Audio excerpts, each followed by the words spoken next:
2 executions, 2 states, 1 night. On July 9, 2025, America carried out its 4th double execution of the year, but not in the way you'd think. One man was strapped to a gurney in Florida. Another lay still beneath a mask in Alabama.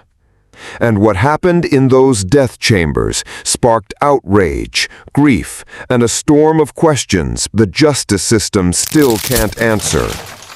This is not just a story about punishment. It's about love, fear, brutality, and the fight for something we call justice. Welcome back to Death Row Diaries. Today's story takes us into the chilling world of double execution. 2 killers, 2 very different deaths. If you're new here, be sure to subscribe because the stories we share are real, raw, and too powerful to be forgotten. Now let's take you inside July 9th, 2025, a day that left witnesses shaken and families forever changed. It was a Tuesday, just after 6 p.m. in Florida, when Anthony Wainwright closed his last eyes. Just 59 minutes later, over 500 miles away, Gregory Hunt was pronounced dead in Alabama. 2 executions, 2 states, one after the other. They weren't executed side by side in the same chamber, but the sheer timing and the eerie coordination left many wondering, was this just coincidence or something more symbolic? Reverend Jeff Hood didn't have time to ask questions. He had to make a gut-wrenching choice.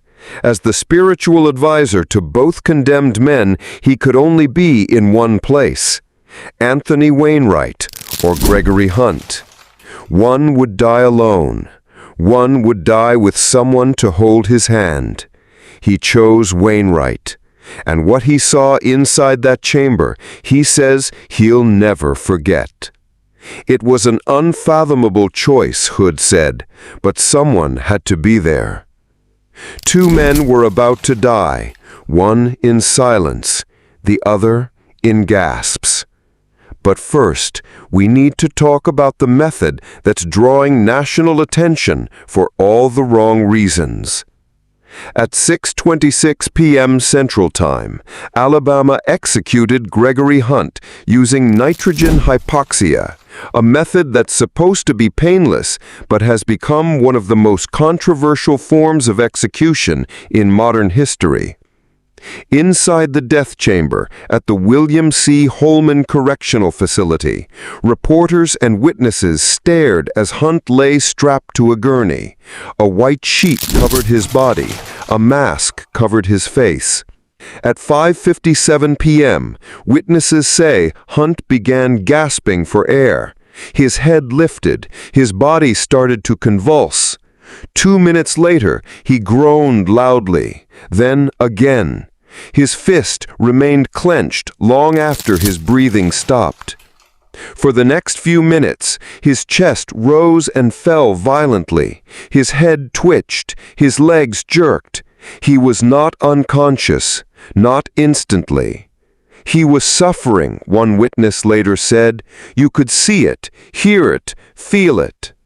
This was the 5th nitrogen gas execution in Alabama, and like the 4 before it, it left observers rattled. But this wasn't just any inmate. Gregory Hunt had been on death row for 37 years, and the crime that put him there was as violent as the method used to take him out. August 2nd, 1988. 32-year-old Karen Lane had been dating Gregory Hunt for only a month when she ended the relationship. It didn't go well. According to investigators, Hunt became obsessed, jealous, possessive, unstable. That night, he tracked her down. The attack was brutal, savage. Hunt later admitted to killing Karen, but denied raping her. The state didn't believe him. Neither did the jury. The Alabama Attorney General's office made it clear Karen Lane had suffered unthinkable violence before her death, and for decades her family waited. They didn't ask for mercy. They didn't demand closure. They asked for accountability. "This night is not about the life of Greg Hunt," her family said after witnessing the execution. Karen was not given a second chance. She was shown no mercy, no grace. They never wanted to celebrate his death. They just wanted justice. And after 37 long years, they stood in the chamber and watched him take his last breath. Or at least they thought it would be his last breath. But those final gasps may haunt them for years to come. If you think executions like this deserve national attention, hit that like button to push this story out to more viewers. These are real lives, real consequences. As Hunt lay dying, over in Florida, Anthony Wainwright was delivering a message that no one expected. Anthony Wainwright's death was more traditional, if that's even the right word. He died by lethal injection, the method most people associate with capital punishment. But what he said before he died shocked many and moved others to tears. His last words weren't just about regret. They were about anger, love, and a deep fear of dying. "To the family of Carmen Gayheart," he began, "I hope my death brings you peace and healing." But he didn't stop there. He turned his attention to the justice system. "This court system is broken. Florida gave me the worst lawyer you could find." And then a message to anti-death penalty activists watching. "Keep fighting, because they're not going to stop. They'll keep murdering if we keep letting them." His spiritual advisor later said Wainwright was terrified of dying, not angry, not numb, just afraid. But his final moments were reserved for one person, his fiancée, Samantha Wainwright, who had taken his last name. "You are the love of my life. The years we spent together were magical. Love is stronger than death, and I know our love will last for eternity." He didn't cry. He didn't beg. He just said goodbye. What would you say in your final moments? Drop a comment below and let us know. We read every one. But who was Carmen Gayheart, and why did her death send shockwaves through a small Florida town? Carmen Gayheart was 23 years old, a nursing student, a mother of two, a wife.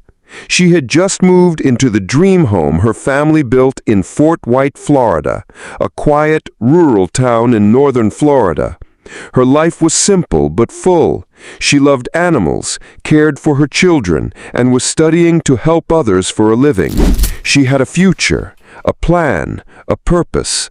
And then one day in 1994, while loading groceries into her car in a parking lot, Carmen vanished. Broad daylight, no witnesses. Anthony Wainwright kidnapped her, right there, in the open. He raped her, then killed her. Carmen never made it home. Her sister, Maria David, was left to pick up the pieces. When their parents died, her father in 2013 and mother in 2023, Maria was the one who promised to be present for Wainwright's execution. "I look a lot like my sister," she said. "I'm hoping that he sees a glimpse of Carmen one more time before he goes to where he's going." She didn't go for revenge. She went for accountability. Carmen loved her children, loved her husband. She was building something beautiful. But in just minutes, Wainwright had erased all of that. Her family grieved for 30 years. Now, the state had its answer. But the pain, that doesn't vanish with a lethal injection. This was never about closure, Maria said. This was about standing up for Carmen, because she can't. While Wainwright's execution looked calm, Hunt's was anything but. His nitrogen hypoxia execution is now reviewed by multiple human rights organizations, and for good reason. It was Alabama's 5th time using this method, and each time reports describe visible suffering, gasping, convulsing, head lifting, groaning, movements that suggest the inmate may remain conscious far longer than officials claim. So what exactly is nitrogen hypoxia? It's marketed as clean, modern, and even humane. It replaces oxygen with pure nitrogen, causing asphyxiation, death from lack of oxygen to the brain. But according to a federal judge in Louisiana who temporarily blocked its use in her state, this method appears to involve conscious terror. It violates constitutional protections. Still, supporters defend it. The Constitution doesn't guarantee a pain-free death, said one prosecutor in Ohio. Whatever they experience pales in comparison to what their victims endured. That may be true, but when 5 out of 6 executions using this method have ended with visible distress, the question becomes, are we innovating justice or just repackaging cruelty? They said it would be peaceful, one witness said, but that man looked like he was drowning. And that's not just a metaphor. It's what it looked like to those watching. Reverend Jeff Hood has stood in execution chambers more than people can imagine. He's seen death close up, felt it in the room. But July 9, 2025 changed something in him. I had to choose, Wainwright or Hunt. I couldn't be in both places. He'd spent years counseling them, listening, praying, witnessing their fear. He described Wainwright's state of mind as very afraid of being executed. He's watched convulsions before, listened to groans, seen death masks fill with tears. People think death row is about monsters, he once said. But mostly, it's about broken people who did monstrous things. Jeff now travels the country, speaking out against capital punishment. Not to absolve the killers, but to expose the cracks in the system. And when he was asked why he stayed by Wainwright's side until the very end, because nobody should die alone, even if they made someone else die that way. That doesn't mean forgiveness, but it does mean humanity. And that's what this story, this entire episode, forces us to ask. Are executions like these about justice or something much darker? By the time Wainwright and Hunt were pronounced dead, they became the 20th and 21st executions in America this year. And 25 isn't over yet. If this pace continues, the U.S. could see more executions than any year in the past decade. But even now, we're far from the record, 98 executions in 1999. Still, something is shifting. The use of nitrogen gas, the back-to-back scheduling, the visible suffering. Public opinion is fracturing. Some Americans say the state is finally delivering justice for victims who never had a voice. Others say we've crossed the line, and these modern executions look a lot like cruelty with a new face. One thing's for sure. Whether by gas or injection, 2 people died on July 9, 2025. But they didn't die quietly. They left behind headlines, trauma, and a national debate that isn't going away anytime soon. Anthony Wainwright and Gregory Hunt committed horrific crimes. Their victims, Carmen Gayheart and Karen Lane, deserved justice, no question. But what does justice look like in 2025? Is it a man gasping through a nitrogen mask? Is it a bitter goodbye wrapped in a love letter to the woman he left behind? And most of all, do these executions reflect who we are or who we're becoming? Maybe they weren't the only ones who lost something that day. Maybe we all did. If you found this story powerful, disturbing, or thought-provoking, please like this video to help more people see it.